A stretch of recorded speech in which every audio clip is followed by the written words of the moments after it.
Welcome to THINKpod. My name is Francisco. And I'm Aziz, and at ThinkPod, we speak about the smartest ideas and the biggest challenges facing the world right now. We speak about where we are, how we got here, and where we're going. In this episode of ThinkPod, we're honored to talk to Her Excellency Kersti Kaljulaid, the former President of Estonia. We discover how Estonia's digital-first economy helped it manage the global pandemic, and why she is convinced that leveraging technology to equalize opportunity can make us a truly global community. At ThinkPod, we try to talk about the most pressing challenges and the most exciting ideas, and try to explore the minds of emerging leaders and established leaders such as yourself. We're very excited to host you today. First of all, we just want to know, how have you been finding your stay in Saudi Arabia so far? Well, it's exciting because we hear the societal changes are happening, but you also recognize that probably they are not reaching all parts of the society, even in the capital, and it's very visible. There are women walking around proudly winking at each other, not wearing headscarves, but they are still in minority. But nevertheless, the change is evident and it's visible. It's been interesting to monitor with your own eyes. But of course, it's a hot climate, it's a harsh climate, so not everything looks rosy, but people are ambitious, and their ambition is based on science. I visited KAXT. This was wonderful. This was really wonderful. As a former KAXTian, I'm really happy that we were able to impress you. What did you like the most about the academic scene there? Some things were very familiar. Local Genome Foundation, and I sensed their DNA is like ours. And of course, there had been an Estonian advising them. There was also, in material science, many ideas came to my eyes and to Estonian business delegation eyes. We realized that some of our companies have been doing things which might be more useful here than they are back home, actually. I mean, for example, systems for water purification, which are stackable, so you don't need to build big plants and so on, which are linked with digital technologies, and interesting, of course, material technologies within. I mean, this is the future of 21st century industry, that you do not, invest upfront big amounts, but you stack things. And we have, developed these, but you don't need them in Estonia. There is enough of clean water. On the other hand, we both have to rely on hydrogen because, the future of energy here is solar, ours is wind. Yes, solar is more predictable, but it's also predictable that sun doesn't shine during the night. So hydrogen is extremely important. And I could see that, your local scientists and our startup business, they really found a common language easily, which is, after all, the greatest meaning of the science is to serve the humankind. And it doesn't happen if you sit in laboratories. It happens if you get it, spread out in business. It's funny you mentioned that because this year's theme for FII is Invest in Humanity. Absolutely. And our institute actually prides itself in having the motto of impact in humanity.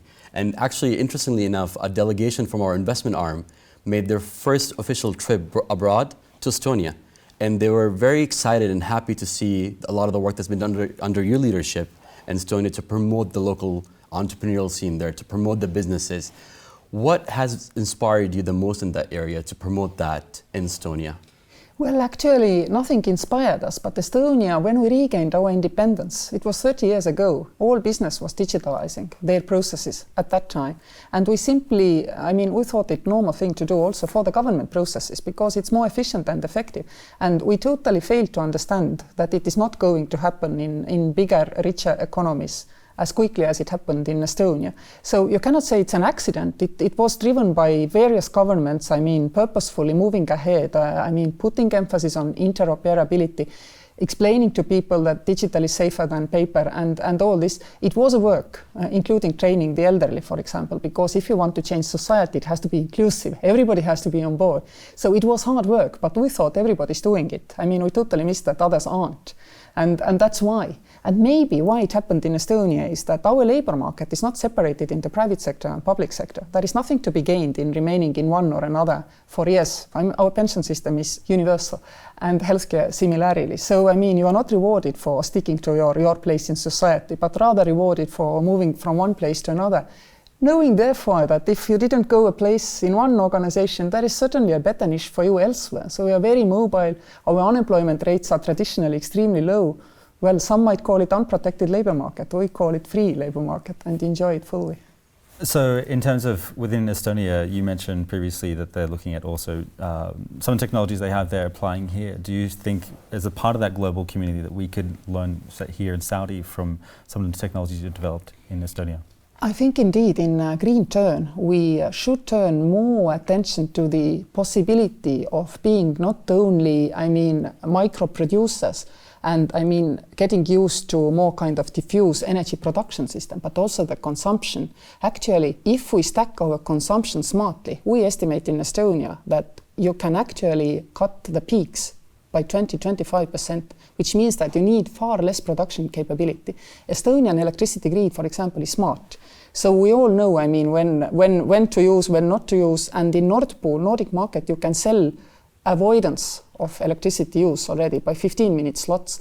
And this is an overlooked capability and possibility in Green Turn, using these simple digital technologies to stack using or not using, producing or not producing, and making them fit. It takes nanoseconds to achieve a balance nowadays. We know how we achieved it. The old times, you always overproduced to make sure that, everybody who switches on gets the electricity.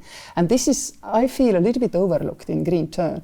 Technologies, yes, but also, we need to consume less, because finally, thermodynamics means that we will mess up this planet probably in a million years anyway. But trying to push the horizon farther, this should be our honest objective. It is mine.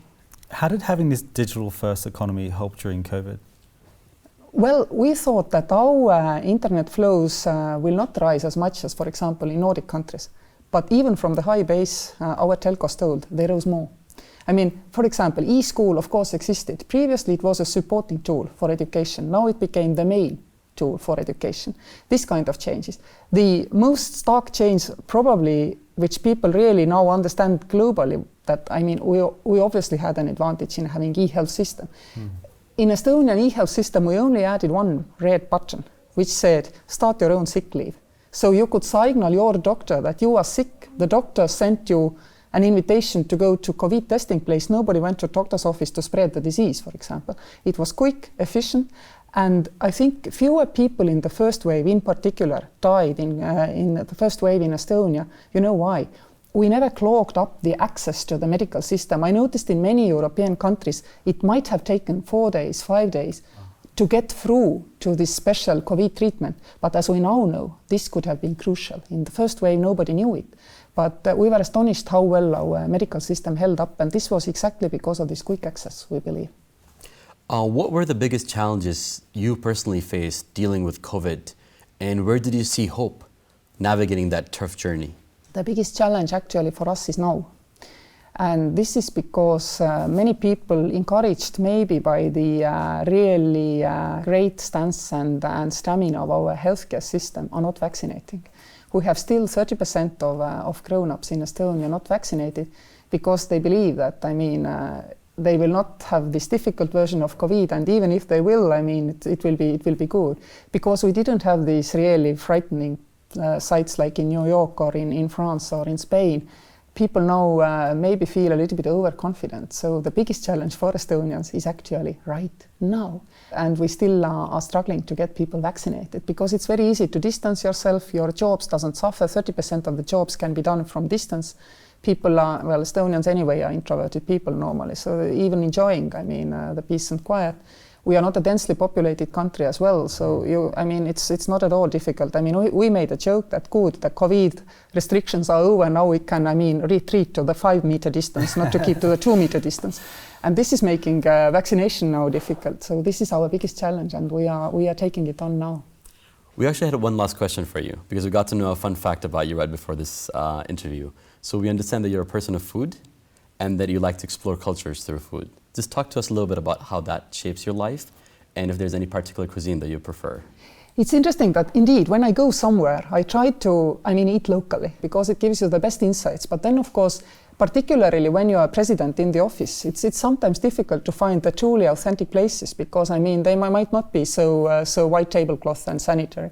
But I really enjoy, look, wherever I am, even in Ethiopia, in Benin, wherever, I always look for local cuisine because then you get to talk to local people in case you can find a common language. Normally you finally can. And the other thing which I try to do in addition to looking at the local kitchen is trying to do something together with I mean, people of the country. Like if you're in Kenya, obviously you would look up a runners club and go running and these kind of fun things.